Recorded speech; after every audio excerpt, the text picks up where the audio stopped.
Hello, Hanon Web here, and welcome back to your online piano tutorials. You may be watching this from YouTube, Instagram, Facebook, Pinterest, wherever you may be watching this. If you enjoy this video, I would encourage you to like, comment, and share. And if you want to stay updated on future tutorials that I will do, I encourage you to press the subscribe button. Make sure you turn on your notifications. That way you will get notified whenever I do a video in the future. So in this video, we're going to revisit, once again, the Hanon exercise number 1. So if you don't know how to play Hanon exercise number 1, I do have a video where we go over how to play the Hanon exercise. So if you don't know how to play it, I would highly suggest you go over that video first and then come back to this video, because I'm going to just go straight into what we're going to do with the exercise. So just go back to that video, learn the exercise, and then come back to this video. So what we're going to do with the Hanon number 1 exercise is we're going to play it in uniform. So so they're going to both start on the same key. So they're going to be playing in, I'm sorry, not uniform, unison, right? So that means the left and right hand are playing the same note. In this case, one will be playing an octave apart from the other. So on and so forth. We're not going to play that fast. That's not really the point. What we're going to do for this exercise is we're going to play in what's called staccato. So if you guys are familiar with my videos, I actually do another video exercise on how to play staccato. So staccato is when you're just separating the notes. So to play them regularly would sound like this.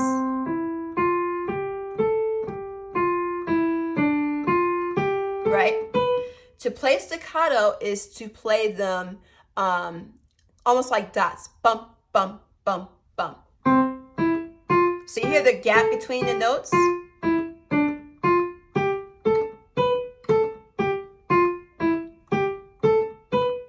And the reason why it's important to do staccato for this exercise is because if you're planning on playing at a faster speed, one of the things that tends to become an issue, especially when exercises like this where both hands have to stay together, sometimes when you play a little bit too fast before you're ready, sometimes one hand may jump ahead of the other and it may sound like a whole bunch jumbled, like,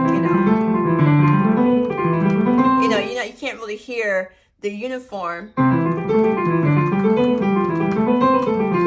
Don't play that fast. So if you're not ready for that, I'm giving you an example of how they're supposed to sound versus how they would sound if they're not, kind of playing together, as opposed to one rushing and the other one slowing down, right?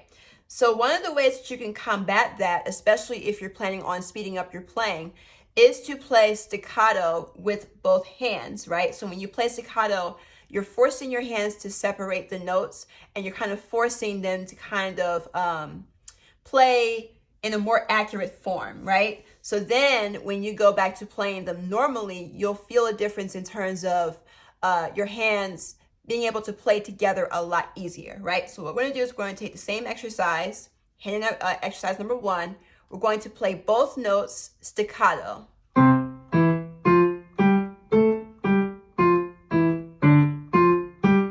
So remember, we're stretching, stretch.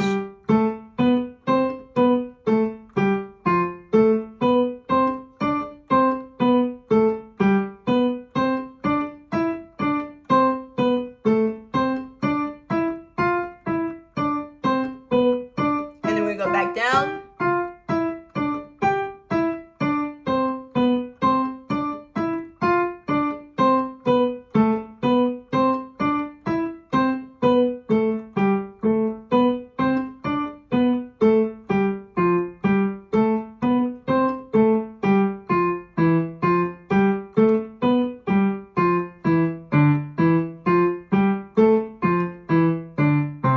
Almost there.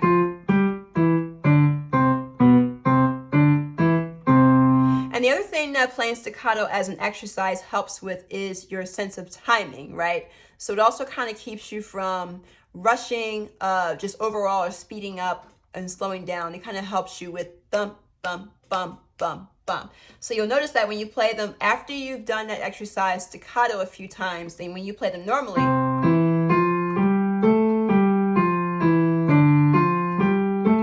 you might notice that it actually is a lot easier to play the exercise. And if you really want to mix it up, you can do like what we did in the previous exercise. We talk about thirds. You can play the exercise in staccato in thirds.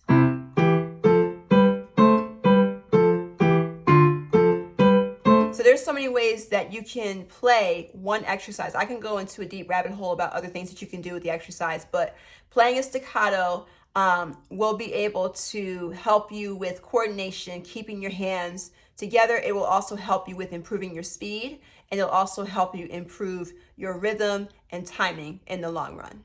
So if you want to take your playing to the next level, if you want to get to the point where you can start being able to sight read, if you can go to the store and be able to pick up or music store and be able to pick up, pretty much any piano book and be able to learn the pop songs in there. If you want to get to that point where you can unlock that potential and be able to play any song you want, whether it's by sight reading or by ear, then I invite you to check out my online piano course for beginners. There's a link in the description box of this video, or if you're on Instagram, the link will be in the description of the main profile page. So my piano course is just a series of self-paced, step-by-step, pre-recorded video tutorials that take you from the very beginning, from naming the chords, or naming the keys, on the piano, to naming 3-note chords, 4-note chords, being able to see how they look on sheet music. You'll be able to get printable sheet music exercises that you can work on, and you will get videos to help you review what you're working on. You'll be able to play both hands together. You'll be able to play in different keys and be able to sight read in different keys. I will go over all of those things in my course. So if you click the link in the description box, it'll take you to a page where you'll get to learn a bit more about that course and how you can enroll if you are interested. So thank you for watching, and I will see you in my next video tutorial. See you soon.